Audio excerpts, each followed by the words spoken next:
በአፄ ዮሐንስ አራተኛ ዘመን እንደዚህ ሆነ።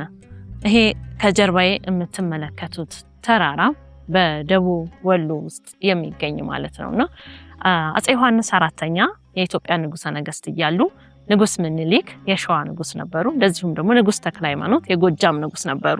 እነዚህ ሁለቱ ነገስታት ጸበኞች ነበሩ በወቅቱ። ንጉስ ዮሐንስ አራተኛ ደግሞ ወደ መተማ ጦርነት ሊሄዱ ሆነ። ስለዚህ ከመሄዳቸው በፊት ሁለቱን ጠርተው ማስማማት ፈለጉና በዚህ ከተራራው ጀርባ በሚገኝ ቦሩ ሜዳ በተባለ ለጥ ያለ ሜዳ ላይ ከመላው ኢትዮጵያ መኳንንቱ ተጠሩ። ንጉስ ምኒልክና ንጉስ ተክለ ሃይማኖትም ተሰበሰቡ።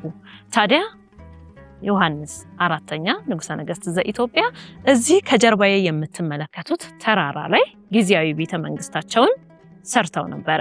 እሳቸው በዚያ ውስጥ አርፈው እንዳለ ሌሊት ላይ ወደ 5 ሰዓት ገደማ ቤታቸው ያበራል። እናም በወቅቱ የተሰበሰቡት መኳንንት በሙሉ እሳት ተነሳ ብለው ደንግጠው ወደ ስፍራው ሲሄዱ ነገሩ እሳት ሳይሆን ብርሃን ነበረ።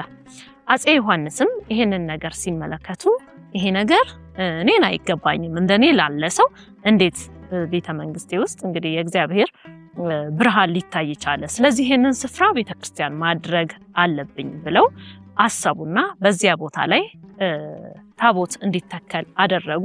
ስያሜውም ከዛ ጋር ተያይዞ አበራ ስላሴ እየተባለ ይጠራ ነበረ። አሁን የምገኘው በኢትዮጵያ ታሪክ ውስጥ ወሳኝ የሆኑ ውሳኔዎች የተወሰኑበት፣ እነዚህ ንጉስ ምኒልክ ንጉስ ተክለ ሃይማኖት ታርቀው ንጉስ ምኒልክም ከዚህ በኋላ እገዛለው ለአፄ ዮሐንስ ብለው ቃል ገብተው የሄዱበት በኢትዮጵያ ዘመናዊ ታሪክ ውስጥ ጉልህ ስፍራ ያለው ታሪካዊ ቦታ ላይ እገኛለሁኝ። ከዚህ በተጨማሪ ደግሞ ቦሩ ሜዳ ላይ ከፍተኛ የሆነ የሃይማኖት ክርክር ተደርጎ ነበረ። በዚያው በአፄ ዮሐንስ አራተኛ ዘመን ማለት ነው። ጸጋና ቅባት በሚባሉ እንግዲህ በተፈጠሩ የሃይማኖት ልዩነቶች ላይ ሊቃውንቱ ተሰባስበው ከዚህ ተራራ በስተጀርባ በሚገኘው ቦሩ ሜዳ ላይ ውይይት ክርክር ተደርጎ መጽናት ያለበት ጸንቶ መወገዝ ያለበት ተወግዟል። ስለዚህ ከደሴ ጥቂት ኪሎ ሜትር ተጉዘን ቦሩ ሜዳ ላይ ነው አሁን የምንገኘው። አፄ ዮሐንስ ያስተከሉት ቤተክርስቲያን ከጊዜ ሂደት በኋላ ከተራራው ላይ ወርዶ አሁን ከዚህ ከፊት ለፊቴ እየተመለከትኩት ነው የምገኘው።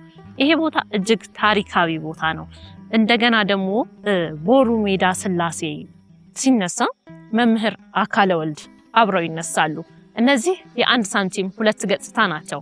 ላይተን ልንመለከታቸው አንችልምና የመምህር አካለ ወልድ መቃብር ያለው በዚህ ስፍራ ላይ ነው። ከዚያ በኋላም በየጊዜው ከመላው ኢትዮጵያ የሚመጡ ታላላቅ ሊቃውንት ቅዱሳን አባቶች በዚህ ኖረው ብዙ ተአምርን አድርገው አርፈዋል። መቃብሮቻቸው በዚህ ይገኛሉ። በጣም ብዙ ታሪክ ነው የምናሳያችሁ። ወደ ውስጥ እንዝለቅና ይህንን ታሪክ እንቋደሳለን፣ የሀገራችንን የኢትዮጵያን።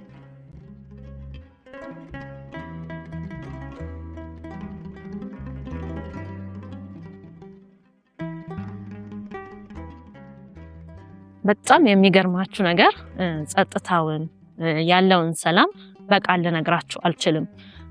ተራራ ነው፣ ጥቅጥቅ ባለ የጽድ ዛፍ የተሞላ ታሪካዊ ትልቁ ግዙፉ ተራራ ከፊት ለፊት ያለ ዛፎች አሉ። ግቢ ውስጥ እንግዲህ ከኔ በስተቀር እና ደግሞ ከጀርባዬ አባይ እየጠበቁኝ ነው፣ ከሳቸው በስተቀር ምንም አይነት የሚንቀሳቀስ ሰው አላየሁኝም። ምናልባት ጉባኤ ቤቱም ከጀርባ ሊሆን ይችላል። ምንም አይነት ሰው አይታይም። በጣም ጸጥ ያለ ቦታ ነው።